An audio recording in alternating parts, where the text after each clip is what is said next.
Por que essa imagem do G20, então? Bom, essa imagem do G20 de 2019, certo? Que aconteceu no Japão. Todo ano o G20 acontece num país diferente.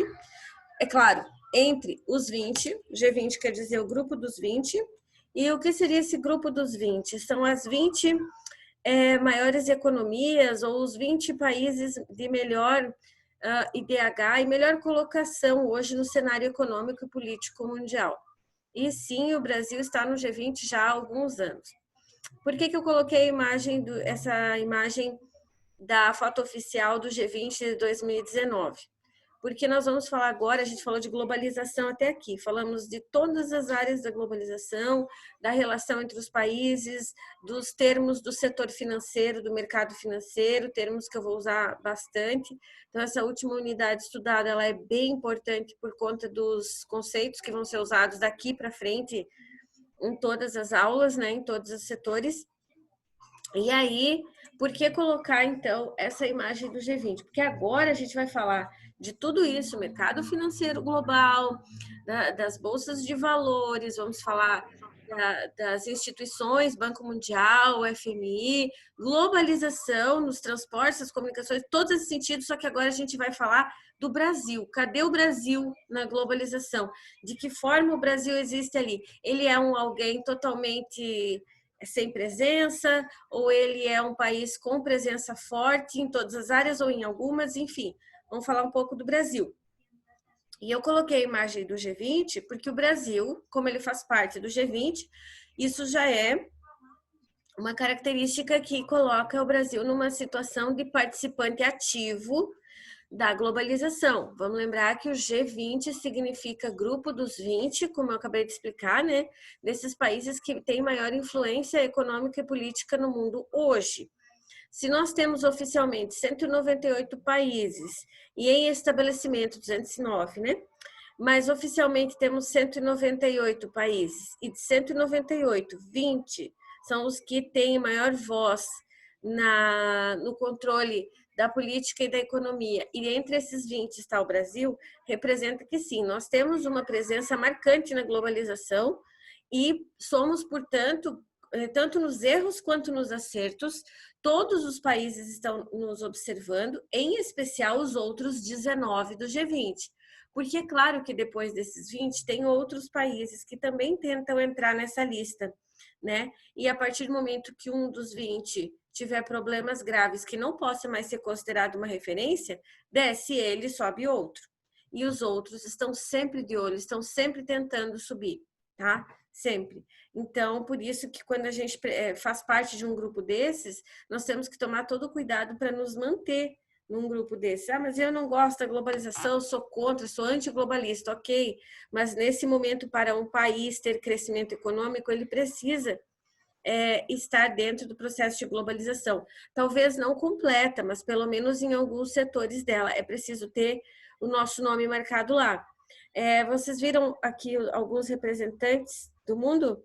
Vou falar só de alguns, só que eu quero que sejam mais referenciais para vocês. Logicamente, Japão, eu estou mostrando na tela, tá, gente?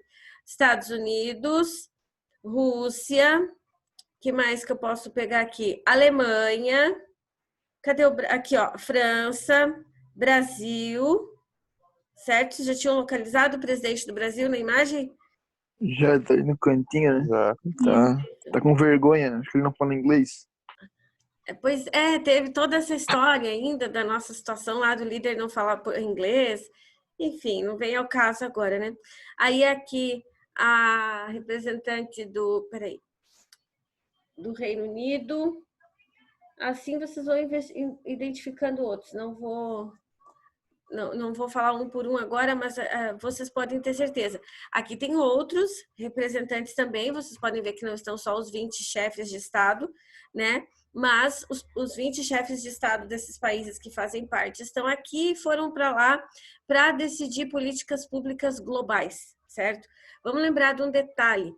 Essa reunião do G20 aconteceu antes de uma grande coisa chamada pandemia do coronavírus. Vocês imaginem como vai ser o próximo encontro do G20 e qual vai ser o assunto da pauta principal. No G20 de 2019, o assunto principal da pauta, inclusive que deu muito pano para manga, muita discussão, foi meio ambiente. Além de falar da economia e da desigualdade social, foi falado muito sobre o meio ambiente e as políticas de sustentabilidade. Porque até pouco tempo atrás, e eu estou colocando em todas essas situações o Brasil, tá? Até pouco tempo atrás, o Brasil era uma referência enorme quando se falava de políticas ambientais, quando se falava de políticas de sustentabilidade. Porém, nos últimos anos, não somos mais, pelo contrário, certo? E aí os outros países começaram a bater forte, no sentido assim, nos cobrando posicionamentos e dizendo onde está o Brasil, que era um dos líderes das questões ambientais globais, por ser o país que tem oficialmente a maior área de preservação do mundo em seu território, né? Não é só em tamanho, mas em representatividade, em porcentagem de território. O Brasil é o país que tem a maior porcentagem do seu território voltada para sustentabilidade, para preservação ambiental. E aí estavam sendo cobradas muitas posturas nossas em relação a isso, certo? Ah, mas daí a gente fica com toda a responsabilidade de ter área de proteção e os outros países podem fazer o que quiser, aí eles vão crescer porque vão abrir indústria, sei o quê. Não, não é bem assim. Todos temos compromissos, todos temos responsabilidades, todos os países, certo? Mas o Brasil, sendo um país de destaque, por que perder o destaque? Por que cair desse lugar bom que nós temos hoje, que é de referência, né, da preservação ambiental? Então, outros países também nos cobraram essa postura. Ah, eles estão cobrando porque eles querem crescer mais, eles querem enriquecer e querem que o Brasil fique ali. Não é bem assim também, tá? Isso é uma visão, aliás, bem globalista, uma visão bem capitalista nesse aspecto, que não é necessariamente a visão total do G20. Não inocentando eles, dizendo, eles não pensam na riqueza, eles são pacíficos. Não, mas também não é tudo isso, tá? Não é tão monetarizado o pensamento deles. Vamos lá. É, mas não tanto. Vamos lá. Quando eu falo em Brasil na globalização, eu tenho que falar de alguns aspectos que são bem importantes, como, por exemplo, assim, a abertura do mercado interno. O Brasil cada vez mais tem aberto seu mercado interno para tentar fazer vendas, exportações, para vender mais para fora, tá? Então, mas isso não seria abertura do mercado externo? Não, mercado externo nós já temos abertura. Agora é o mercado interno que está precisando tomar, certo? Estimular a entrada de capital estrangeiro no Brasil mesmo, tá? A gente está precisando trazer capital estrangeiro no Brasil. E ao fazer isso, nós já estamos fazendo, já estávamos fazendo. Ao fazer isso, a gente está, de fato, nos posicionando no processo de globalização, certo? Segundo item, redução das barreiras protecionistas. Não é que o Brasil esteja liberando geral para todo mundo, quem queira entrar, sair, fazer comércio com qualquer país, mas reduzir as barreiras protecionistas do Brasil representa também facilitar as linhas burocráticas do país em relação à entrada de capital externo, certo?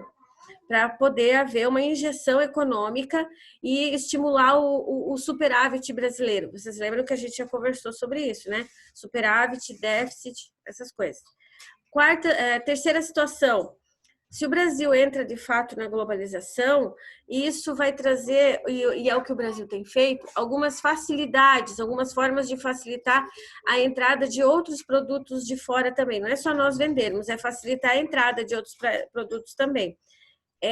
E participar de maneira acionária, ou seja, com títulos e com ações, com sociedades, né, de empresas internacionais, empresas grandes internacionais. Isso é importante para a geração de renda e de emprego.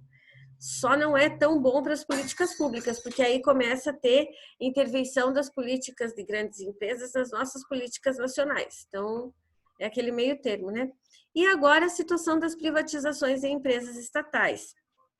A gente está falando tanto, eu quero chamar bem a atenção de vocês para esse ponto, por isso que eu perguntei se vocês estavam acompanhando as notícias, porque a gente está falando tanto assim do coronavírus, falando da situação aqui no Brasil, das instabilidades políticas, daí a gente vai se mantendo sempre nesse mesmo ciclo e não observa o entorno, certo? A gente não consegue observar o que está além da nossa zona de conforto, do habitual, vou ligar o noticiário agora para ouvir sobre Covid-19 e a briga entre a direita e a esquerda do Brasil. E aí a tua mente já vai condicionada para isso. Óbvio que você não vai perceber as outras linhas de notícia que estão acontecendo, que são aquelas sorrateiras, aquelas que a gente não está vendo muito. Agora, essa última semana também outra situação que foi destaque nacional e rendeu muito noticiário foi o nosso ciclone bomba, ciclone extratropical, né?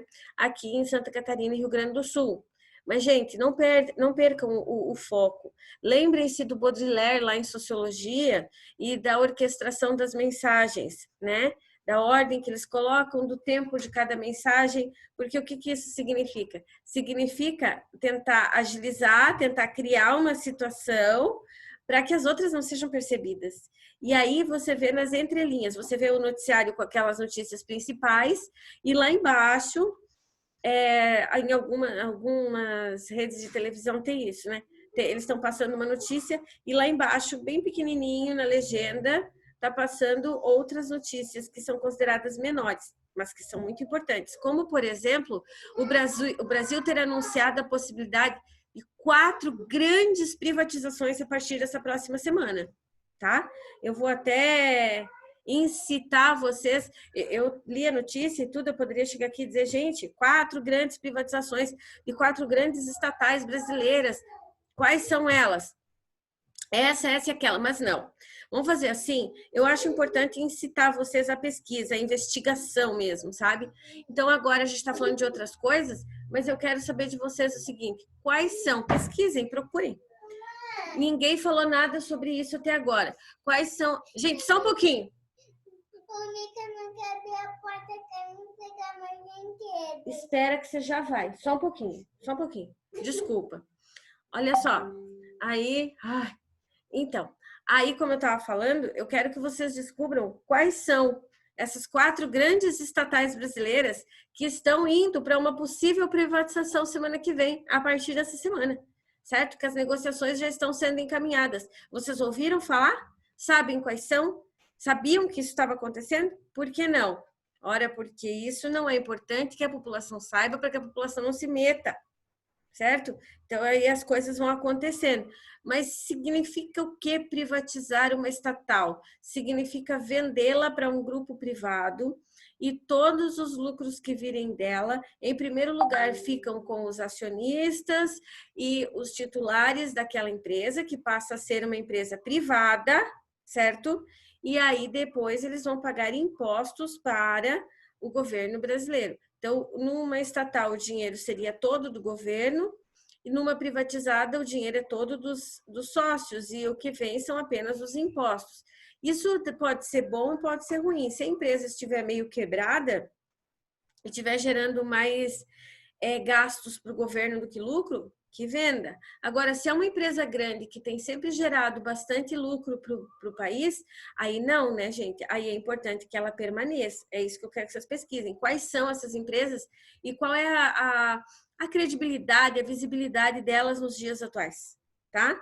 Não é um trabalho. É apenas uma instigação de vocês para que vocês acompanhem o noticiário, que vocês vejam o que está acontecendo no país, no nosso entorno, e a gente fica tão preso nas coisas comuns, nas coisas do dia a dia, que isso foge. Quando a gente vai perceber, quando nós somos finalmente acionados pelas notícias dos jornais normais, dos jornais dos veículos de massa, né? Aí já aconteceu. Não tem mais nem, não adianta, na verdade não adiantaria nem muito eu saber, porque as coisas já aconteceram, os trâmites já foram. O importante é quando a gente pode acompanhar os trâmites antes, para ver o que vai acontecer, se precaver, de repente participar. Vai que são privatizações abertas para ações públicas, né? Em que qualquer pessoa possa comprar as ações para participação. Acho que nesse caso aí não, tá, gente? Mas, enfim, vamos lá. Quero que vocês acompanhem isso, tá? E em relação ao governo, o que isso representa para o governo também? Não só para o Estado brasileiro, porque essa é uma transformação que, mudando isso, vendendo uma estatal brasileira, ela deixa de ser do Estado do Brasil. Mas e o governo atual? Por que está agindo assim? O que está levando a agir assim? Isso é bom ou ruim? Governos passam, Estado é permanente. Lembrem disso. Nós moramos num Estado chamado Brasil, certo? O Estado no sentido de uma organização, um país que tem uma população, um conjunto de leis e um governo. Isso compõe um Estado. Agora, dentro deste governo, as ações para gerenciar o país, a população, estão sendo de acordo com as necessidades? Avaliar, verificar bastante isso, tá? Descubram aí quais são as possíveis 4 grandes estatais que podem estar indo para privatização, tá bom? Mas tá, isso é mais outra situação de articulação do Brasil neste meio que é o da globalização. Então, vejam, eu estou trazendo a reunião do G20, eu estou falando do coronavírus, eu estou falando dessas coisas todas, porque a geografia, quando ela está falando dessas áreas, desses setores de globalização e tal, ela não está falando de ontem, ela está falando de agora, do que está acontecendo nesse momento. E o que está acontecendo nesse momento nos afeta e muito, transforma tudo. Pode ter mudanças econômicas grandiosíssimas, certo? Pode ter bloqueio de venda, pode ter aumento de venda. E tudo isso a gente tem que estar por dentro, tem que ter conhecimento dessas coisas, certo? Na página 46 da apostila de vocês, tem como é que é? Uma tabela ali embaixo. Deixa eu só pegar aqui. Tem uma tabela aqui embaixo que foi o último acesso de 2015, então ela está um pouco desatualizada, mas assim, em relação aos os números, né? Em relação às posições, nem tanto. Olha lá, diz assim: exportações brasileiras para blocos econômicos, regiões e Estados Unidos, como se os Estados Unidos fossem separados, mas é por quê? Porque ele é o nosso principal parceiro comercial. Agora, meio que junto com a China há alguns anos já, né? Porque isso aqui é de 2015. Depois a China ficou meio pareada ali com os Estados Unidos em relação aos comércios com o Brasil, certo? Olha lá, aí nós temos exportações brasileiras para blocos econômicos. A gente foi até 1998, isso é uma análise da década de 90. Para quem nós mais exportamos, então, foi sem dúvida nenhuma para a União Europeia. Depois foi para a LADI. A LADI é a bloco econômico que pega toda a América Latina, né? Vocês vão ver ainda. Em terceiro lugar, para os Estados Unidos. Depois os outros. Se a gente for olhar as tabelas atuais, nas tabelas atuais a gente tem lá, primeiro lugar, Estados Unidos, daí nós temos China e União Europeia, e depois os países da América Latina, tá, gente? Vamos lá, o Brasil faz parte de 2 grupos muito importantes, é a nossa posição, como é que eu vou dizer, geoeconômica, político-econômica atual hoje no mundo, né? Existem 2 grandes grupos que movimentam a economia global, que é o G7, que já foi G8, e o G20. Vou falar um pouco de cada um. O que é o G7? O G7 são os 7 países mais ricos do planeta, certo? São os 7 países que têm a maior economia, a maior estabilidade econômica, porque não adianta só ter dinheiro. O Brasil também tem muito dinheiro, porém não está no G7. Por quê? Porque ele não tem estabilidade econômica, certo? E nem tem estabilidade política, ou pelo menos até esse momento ali tinha uma estabilidade política, mas quando eu falo em G7 e G8, eu estou falando dos 7 países mais ricos do mundo. Não só rico financeiramente, mas rico em influência, certo? Então, são aqueles que são área de influência, que determinam economias e ações políticas dentro de uma região global, não só no seu país, mas interferem em outras. E aí eu tenho o G7, eu vou pegar da esquerda para a direita no mapa mundi, tá? G7, 2 países da América do Norte, Canadá, Estados Unidos. Aí eu vou para a Europa, onde eu tenho a França, o Reino Unido, a Itália e a Alemanha, certo? É o G7. E aí eu vou para a Ásia, onde eu só tenho o Japão. 7 países mais ricos e dominantes do mundo, ok? 2 da América do Norte, Canadá e Estados Unidos, 4 da Europa, Reino Unido, Itália, Alemanha e França, e, finalmente, 1 da Ásia, que é o Japão, tá? Tinha 2, que era quando tinha o G8, que agora não pode mais, né? Ele não existia, passou a existir e deixou de existir novamente. O que era o G8? Eram os 7 países mais ricos e influentes do mundo, mas eu não vou G8 assim, eu vou colocar G7 mais 1 para vocês poderem entender. Porque começou só com os 7. Aí assumiu-se, chamou eu ia falar União Soviética. Desculpa. Rússia. Isso, Rússia, Federação Russa. Aí convidaram a Federação Russa para fazer parte, por quê? Acho que vocês conhecem aquele ditado que diz assim, se você não pode com o inimigo, una-se a ele, né? E a Federação Russa, vocês sabem, ela tem um grande potencial na indústria armamentista, né? Então, ela tinha uma grande presença militar e de ideologia de guerra, esse tipo de coisa. Então, para que ela não ficasse contra nenhum desses 7 países, convencionou-se, então, chamar, em 1998, a Rússia para fazer parte do grupo. Aí virou G8, que eram 7 países mais ricos e influentes do mundo, mais a Rússia. Por que a Rússia? Ela era um dos países mais ricos? Não, mas era um dos mais influentes no mundo, por conta dessa liderança dentro da área militar e armamentista, certo?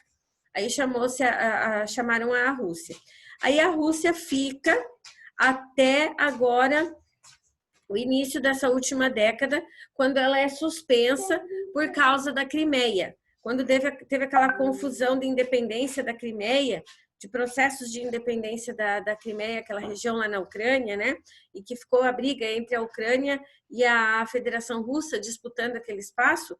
Quando começou essa intriga, essa disputa, os Estados Unidos se posicionou a favor da Ucrânia assumir a Crimeia.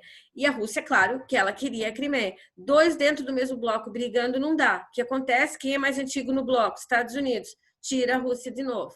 Tá? Voltou a ser G7.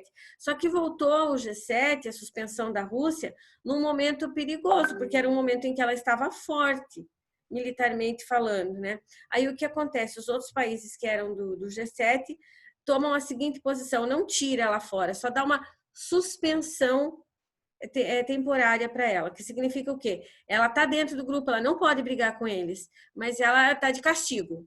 Mais ou menos assim, ela continua de castigo até hoje. E o que o Brasil tem a ver com isso? Bom, o Brasil comercializa com alguns desses países do G7, certo? Na verdade, ele comercializa, nós poderíamos dizer que nós temos comércio de exportação com todos eles. Nós temos exportação com o Canadá, com os Estados Unidos, França, Reino Unido, Alemanha, Japão, com todos eles. A única coisa é que nós não temos um bloco econômico, mas o Brasil consegue comercializar com todos. E por conta dessa ação dos Estados Unidos, do Brasil, desculpa, e por ele ter essas posturas e por ele conseguir ter essa mobilidade de comercializar com todos, sem entrar em confronto com nenhum, essa é uma das características que nos coloca no G20, além de termos uma das 10 maiores economias do mundo. Problemas nossos são as desigualdades socioeconômicas. Essa é a maior crítica que tem em relação ao Brasil. As desigualdades socioeconômicas. Mas fora as desigualdades socioeconômicas, que é um problema pequenininho, assim, né? A gente tem uma economia altíssima. A economia essa vem da onde? Exportação, importação e a formação do PIB, certo? Baseado em números mesmo. É bem estatístico mesmo. Nós estamos entre as 10 maiores economias do mundo. Só que todo esse potencial ou todo esse sucesso econômico não é revertido para a população. Isso fica muito condicionado a impostos, e impostos que são burocráticos na hora de virar política pública. Ou seja, esses impostos que deveriam virar serviços públicos, tem uma burocracia gigante para virar serviços públicos, e esses impostos se dissipam, eles se perdem no meio dessa burocracia toda, fora aquele que é ridiculamente... como é que eu vou dizer, desligado disso, porque é roubo, corrupção, etc., né? Fora esse dinheiro, o resto ele meio que se dissolve entre as burocracias e a população acaba não vendo nem o dinheiro, nem as políticas públicas acontecendo. Vira aquilo que a gente chama de elefante branco, né? São aquelas obras públicas que parecem gigantes e maravilhosas, perfeitas, mas que nunca foram verdade, que não acontecem. E aí, por conta disso, o Brasil não está lá no G7, poderia estar, né? Se houvesse uma melhor administração disso. Erros de quem? Erros sucessivos de governos que vêm vindo desde antes de nos tornarmos uma democracia, tá? Então, são erros sucessivos de décadas e décadas de governo no Brasil, em que entram governos novos, mas as velhas políticas de coalizão, que a gente já falou em sociologia... Espera aí, só um pouquinho. Eita! Aí.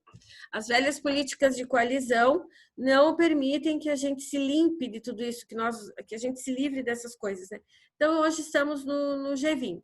E dentro do G20, como vocês estão vendo aí, nós somos um país que tem bastante respeito dentro do aspecto de questões ambientais, dentro do aspecto de questões de pacificação no mundo, né?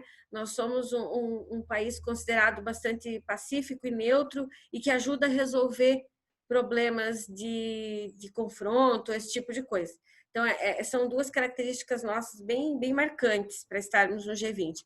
Quando vai se falar em meio ambiente, políticas de meio ambiente, olhava-se, pelo menos, sempre para o Brasil, porque ele tinha uma boa orientação para dar, porque ele tem muito isso no seu território. E quando vai se falar também em diplomacia, em resolução de conflitos sem chegar aos extremos, também o Brasil sempre participante disso. O nosso exército brasileiro como referência de situações diplomáticas e de situações de resolução de conflitos. Tanto o exército quanto os governos brasileiros, sempre participantes da resolução de conflitos, né? E sempre com bastante sucesso, sem que virasse guerra, guerrilha, confronto, enfim, confronto civil, esse tipo de coisa, tá? Então, onde é que o Brasil está hoje no mundo? Nós estamos dentro do G20, que é o grupo dos países, dos 20 países de maior influência no mundo, mas não dos mais ricos e influentes, que seria o G7. Outro lugar em que nós estamos no mundo, qual outro lugar, outra posição que nós ocupamos no mundo? Nós fazemos parte do BRICS, Brasil, Rússia, Índia, China e África do Sul. Lembram?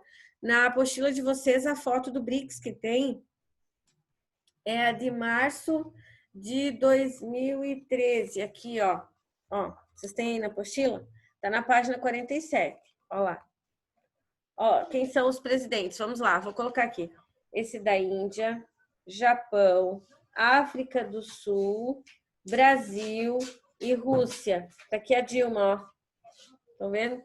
A Dilma Rousseff era a presidente do Brasil naquela época, naquele momento, certo?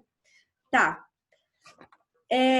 O Brasil, no momento aqui que eu estou falando para vocês do G7 e do G20 e do BRICS, ele também é alguém, como eu já falei, de muita referência diplomática, certo? Então, quando eu estou falando de diplomacia, eu estou falando das missões de paz do Exército da ONU em que o Brasil participa. Ó, o título dessa unidade é o Brasil na globalização. Então, já vão anotando. Onde nós estamos nesse processo global, nessa teia que liga todos os países? Nós estamos no G20, que é o grupo dos 20 países mais ricos do mundo e de influência geral, assim, mas não entre os principais, né? Nós estamos no G20. Nós estamos no BRIC, que é um grupo de 5 países que são emergentes, que não são mais subdesenvolvidos, mas que estão crescendo para se tornarem desenvolvidos. Somos os 5 da ponta, são 36, e nós fazemos parte dos 5 da ponta. Então, nós estamos lá quase para nos tornarmos um país desenvolvido. Esse bloco foi formado, o BRICS, né, esse grupo foi formado com a intenção de um fortalecer o outro, para que nenhum deles caia e todos os 5 consigam subir para país desenvolvido. Outro lugar onde nós estamos no mundo hoje, Brasil na globalização. Brasil é o país que mais liderou missões de paz da ONU no mundo até agora. Em 2013, nós estávamos liderando, ou nós estávamos participando, né, de pelo menos 11 missões de paz no mundo. Dessas 11 missões de paz da ONU, na verdade, 10 missões de paz da ONU nós participamos e uma da OEA, que é a Organização dos Estados Americanos, só dos países da América. E em todas essas, nós tínhamos representantes na liderança dessas missões de paz. A missão de paz do Haiti, por exemplo, que era livrar o Haiti da condição de fome, conflito civil e pós-terremoto. Nessa, o Brasil foi convidado a ser o líder da missão de paz. E nós fomos tão bem na missão de paz que quando o presidente Michel Temer retirou o exército brasileiro em 2017 do Haiti, a população haitiana já tinha condições de se comandar sozinha. Aí até teve alguns haitianos que falaram do Brasil, que se referiram ao Brasil da seguinte forma: é como a ave que já pode tirar seus filhotes do ninho.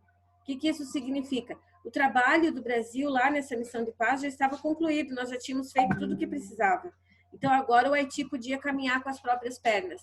E o Haiti só conseguiu tudo isso por conta da presença da missão, que é a MINUSTAH, né, que é a missão brasileira em nome da ONU, lá no Haiti. Então, o nosso exército é bastante reconhecido por conta disso, tá? Por conta da nossa participação.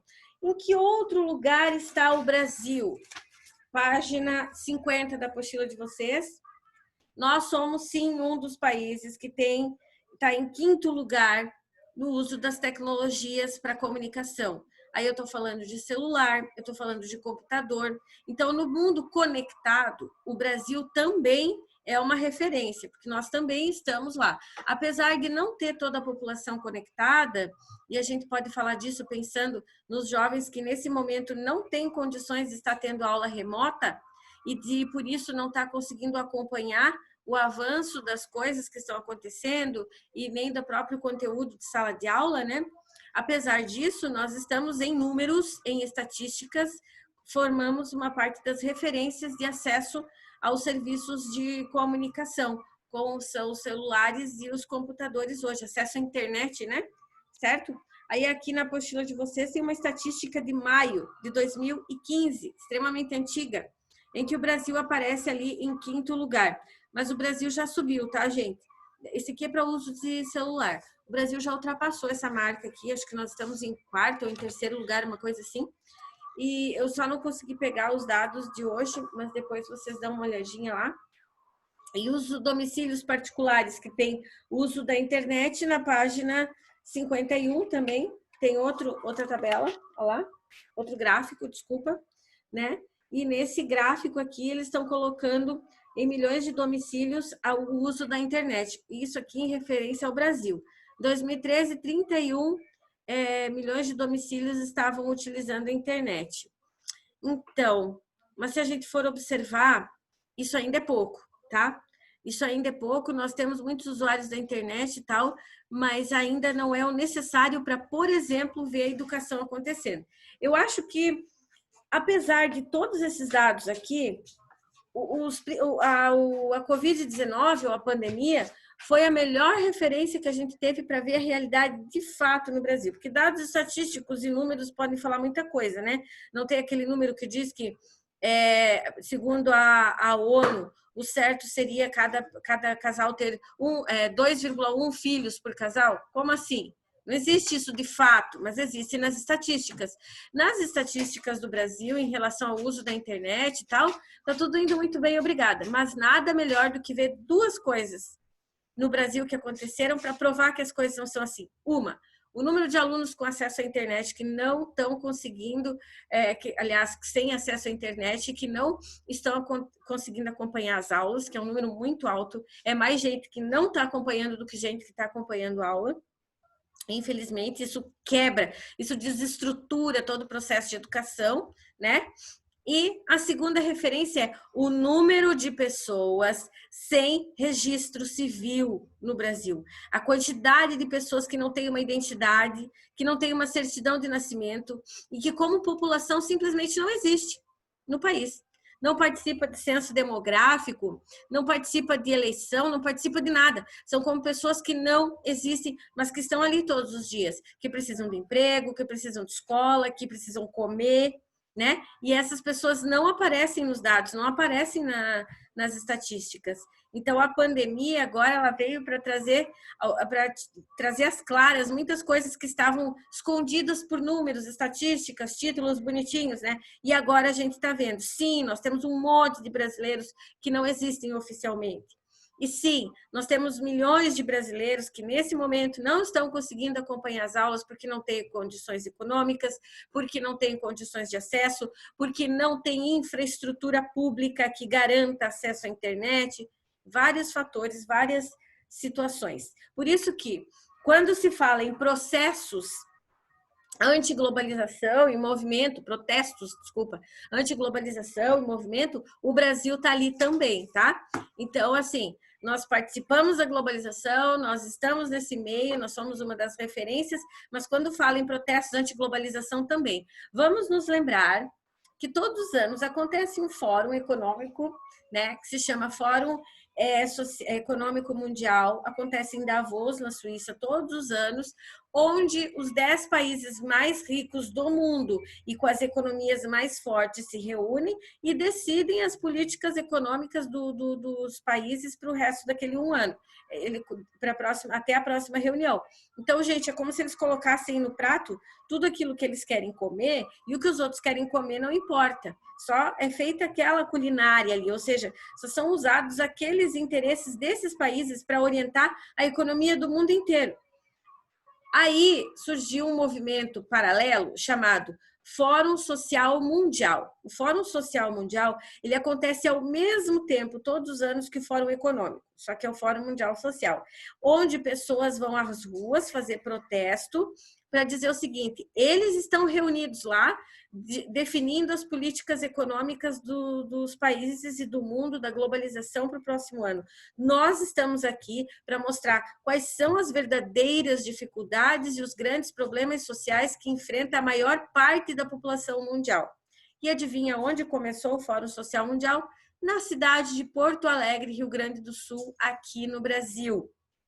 Então, esse fórum que existe hoje, que sempre acontece junto com o Fórum Econômico, só não no mesmo lugar, mas é paralelo, o Fórum Econômico é sempre em Davos, na Suíça. O Fórum Social já foi na Índia, já foi no Brasil. Cada ano é escolhido um país para sediar, certo? Geralmente países que têm bastante situações de problemas sociais. E o Brasil foi o mentor disso, foi o que criou esse protesto anti-globalização e o que fez a primeira reunião. Então, hoje ele é muito conhecido, ele chama mais atenção até do que o Fórum Econômico Mundial, devido aos milhões de pessoas que se reúnem, devido aos debates, às discussões, às lideranças globais que são chamadas para discutir ali, enquanto lá eles estão naquele grupinho fechado, algumas lideranças, papapá. O Fórum Social Mundial está definindo circunstâncias gigantescas e tendo discussões de assuntos diversos: racismo, meio ambiente, mulher, economia, juventude dentro do mercado de trabalho, entrada no mercado de trabalho, saída, enfim, são diversos assuntos que são debatidos. E quem começou o Fórum Social Mundial foi o Brasil. Então, para falar do nosso lugar dentro do mundo, eu vou falar mais na próxima aula, mas percebam, é esse o nosso lugar. Nós fazemos parte do G20, nós somos diplomáticos, certo? Nós montamos o BRIC, ajudamos a montar o BRICS para poder ter uma economia forte, e nós somos parte dos protestos antiglobalistas em função dos grupos sociais e das populações do mundo, tá bom? Eu vou passar algumas coisas para vocês fazerem agora, mas está acabando o tempo aqui, eu passo lá pelo WhatsApp, tá, gente? Beijo, até amanhã. Aula de Sociologia. Acompanhem as notícias. E verifiquem quais são as privatizações, tá? Verifiquem as privatizações. Beijo, tchau.